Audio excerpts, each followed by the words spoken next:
Hello friends, నేను మీ శ్రవణ్. మీ అందరి కోసం మరో కొత్త రివ్యూతో అయితే మీ ముందుకు వచ్చాను.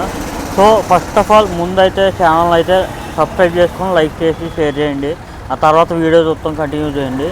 ఆ వీడియోలోకి అయితే వెళ్దాం. అందరికీ నమస్తే అండి. నేను మీ భాషని అల్లరి నరేష్ సినిమాకి వచ్చాను. సినిమా చాలా బాగుంది. అది లాస్ట్ వరకు ఫస్ట్ నుంచి లాస్ట్ వరకు కూడా మంచి టెన్షన్గా ఉంది సినిమా. ఛానల్ తర్వాత అల్లరి నరేష్ గారు ఒక కామెడీగానే చూసాము, కానీ సినిమాలో కామెడీగా కాదు, ఒక సీరియస్గా, ఒక విలన్గా, ఒక హర్రర్గా అన్ని క్యారెక్టర్లు కూడా దీంట్లో కలిపి ఉంటాయి. అది క్లైమాక్స్ వరకు కూడా మనకు అర్థం కాదు. సినిమా చాలా బాగుంది. అసలు హీరోని క్యారెక్టర్ ఇచ్చారు. అసలు హీరోని గారికి అయితే అసలు మాటలే ఉండవు, కానీ హీరోని క్యారెక్టర్ సూపర్గా చేశారు. నెక్స్ట్ ఒక చిన్న మ్యాటర్ అయిన విలన్ అనే అతను, నేను చూసింది ఒక విలన్ అనే అతను చిన్న క్యారెక్టరే, కానీ దీంట్లో బాగా ఇచ్చాడు. సినిమాని మనం చూస్తాం, సినిమా హాల్లోనే సినిమా చూడాలి. ఎందుకంటే ఈ సినిమా చాలా బాగుంటుంది. కొన్ని సీన్స్ ఉన్నాయి. యూట్యూబ్లో చాలామందిని యాక్టర్లు కూడా ఇతని సినిమా తీసుకోవడం అనేది జరిగింది. ప్రతి వాళ్ళు కూడా బాగా చేశారు. నెక్స్ట్ వచ్చేసి అందులో ఒక డాక్టర్గా లేడీ క్యారెక్టర్ ఒక ఆవిడ ఉంటుంది. ఆమె వేరన్ క్యారెక్టర్ బాగా చేసింది. అంటే పవన్ కళ్యాణ్ తమ్ముడు ఒక సినిమా, అంతకుముందు సినిమాలో తమ్ముడుగా నటించింది. ఆమె అక్కగా చేసింది, పేరు నాకు ఐడియా లేదు, కనుక చాలా బాగా చేసింది. సినిమా మొత్తం మీద చాలా బాగుంది. సినిమా హాల్లోనే చూడాలి, బయట అనేది సొంతం వేస్ట్ అనేది నా అనుకున్నా.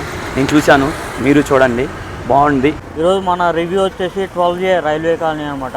సో దీని యాక్టర్ వచ్చేసి అల్లరి నరేష్ గారు అయితే చేశారు.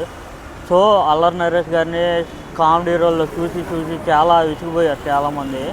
అలాంటి వాళ్ళు ఇలాంటి మూవీస్ చేస్తుంటే కొంచెం మంచిగా ఉంది. తన క్యారెక్టర్ ఆర్టిస్ట్గా మంచి గుర్తింపు అయితే సంపాదించుకుంటున్నాడు. సో ఈ మూవీకి వచ్చేకైతే క్యారెక్టర్ పరంగా, యాక్టింగ్ పరంగా అందరి ది బెస్ట్గానే ఉన్నాయి. నాకు ఎక్కడ కొంచెం మైనస్ అనిపించిందంటే తెలంగాణ యాస ట్రై చేశారు, అది కొంచెం మైనస్ అనిపించింది. మ్యూజిక్ పరంగా బాగుంది. ఫస్ట్ హాఫ్లో ఒక సాంగ్ ఉంటుంది, ఆ సాంగ్ బాగుంది. సో సస్పెన్స్ అనేది బాగా బిల్డ్ చేశారు. అంటే మనం గెస్ కొడతాన్నాం అనుకుంటాం, కానీ గెస్ కొట్టలేం. కొంతమంది గెస్ కొట్టవచ్చు, కాకపోతే మీరు గెస్ కొట్టినా పక్కన వాళ్ళకి చెప్పకండి, అది నేను చెప్పేది. సో మనం గెస్ కొట్టేది మన మనసులోనే ఉండాలి. సో నేను గెస్ కొట్టినా పక్కన వాళ్ళకి చెప్పను అనమాట. సో సస్పెన్స్ పరంగా బాగా బిల్డ్ చేశారు. మనం ఒకటి అనుకుంటుంటే ఇంకోటి జరుగుతూ ఉంటుంది. అసలు ఇంటర్వెల్ దాకా మెయిన్ పాయింట్ అనేది రివీల్ అవ్వదు. ఏదో లవ్ స్టోరీ అయితే సాగుతూ ఉంటుంది, చిన్న కామెడీ సీన్స్ వస్తూ ఉంటాయి. కామెడీ సీన్స్ కూడా అక్కడక్కడ వర్కౌట్ అయినాయి. బాగా పడి నవ్వేసే అంత అనిపించలేదు. అక్కడక్కడైతే వర్కౌట్ అయినాయి. అందరినీ మంచి కమెడియన్స్ని పెట్టారు. వైవ హర్ష కావచ్చు, సద్దం గారు కావచ్చు, ఇలాగా మంచి కమెడియన్స్ ఉన్నారు. సో కామెడీ పరంగా కూడా ఓకే. ఫస్ట్ హాఫ్లో, సెకండ్ హాఫ్ మొత్తం సీరియస్ మోడ్లో వెళ్ళిద్ది. మ్యాక్సిమం కామెడీ అనేది అవుట్ ఆఫ్ ది బాక్స్ అయిపోయింది. సో ఇంకా నాకు ఈ సినిమాలో ఓవరాల్గా సస్పెన్స్ అయితే బాగా నచ్చిందండి. మెయిన్గా పాయింట్ వచ్చేసి ఇంటర్వెల్లో స్టార్ట్ అయ్యింది. ఇంటర్వెల్కి అసలు సర్ప్రైజ్ అయితే ఫీల్ అవుతారు అందరూ. ఆ పాయింట్ని బట్టి అసలు సెకండ్ హాఫ్ ఇంకా ఎలా తీసుకెళ్తారా అన్న ఇంటెన్షన్ అయితే బిల్డ్ అయ్యింది అనమాట. సో ఓవరాల్గా ఈ మూవీ అయితే చూడొచ్చా లేదంటే వన్ టైం ఖచ్చితంగా వాచబుల్ అండి. యావరేజ్ మూవీయే, కాకపోతే నాకు యావరేజ్ అనిపించింది, మీకు నచ్చవచ్చు కదా. సో మీకు ఎలా అనిపించింది అనేది కింద కామెంట్లు అయితే తెలపండి.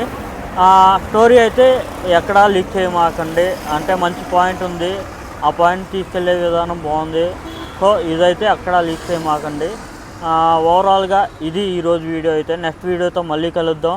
ఈ వీడియో నచ్చితే లైక్ చేయండి, షేర్ చేయండి, కామెంట్ చేయండి. ఉంటా ఫ్రెండ్స్, జై హింద్.